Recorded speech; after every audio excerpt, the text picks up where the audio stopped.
E aí, pessoal, hoje eu vou falar para vocês alguns fenômenos que envolvem a inércia.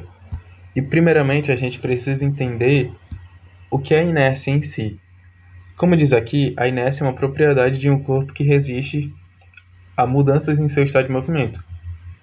Ou seja, se eu tenho um corpo em movimento, ele tende a permanecer em movimento. E se eu tenho um corpo em repouso, ele tende a permanecer em repouso, a menos que atue alguma força sobre ele. Por exemplo, no nosso caso é a força da gravidade. Se eu jogar algum objeto em qualquer direção, ele sempre vai ser atraído para baixo, por causa que a lei da gravidade, a força da gravidade, é maior do que a dele. Por exemplo, se a gente estivesse no espaço, o vácuo ele não tem uma força maior sobre ele, uma gravidade, como aqui na Terra.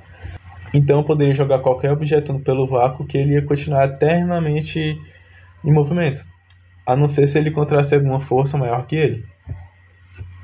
É tanto que os astronautas, quando eles vão constatar alguma coisa fora da nave, eles usam um cabo que prende neles e na nave. Porque se eles acontecer deles caírem dali, eles vão ser puxados pelo cabo e não vai acontecer deles ficarem caindo eternamente.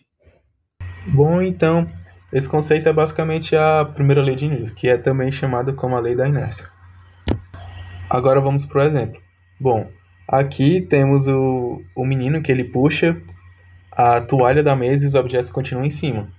E por que isso acontece? Bom, é porque os objetos em cima da mesa eles têm inércia, então significa que eles vão resistir a qualquer mudança que eu fizer sobre eles. Então, quando eu puxo o pano com muita velocidade, o movimento do pano é muito rápido para que os objetos eles possam processar esse movimento. Então, eles não vão se mover junto com o pano porque o movimento que eu tenho sobre eles é muito rápido.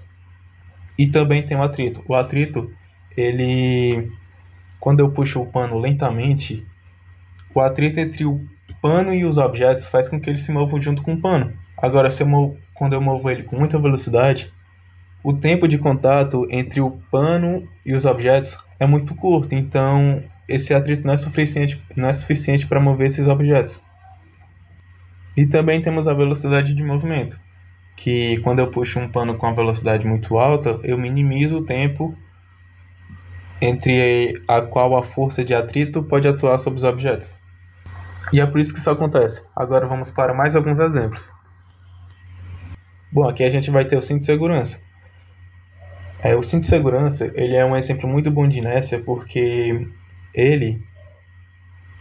quando a gente está em movimento em um veículo e ele freia bruscamente, a nossa tendência é ir para frente, porque o veículo vai estar em movimento e ele parar de uma vez, então o nosso corpo vai ser jogado para frente.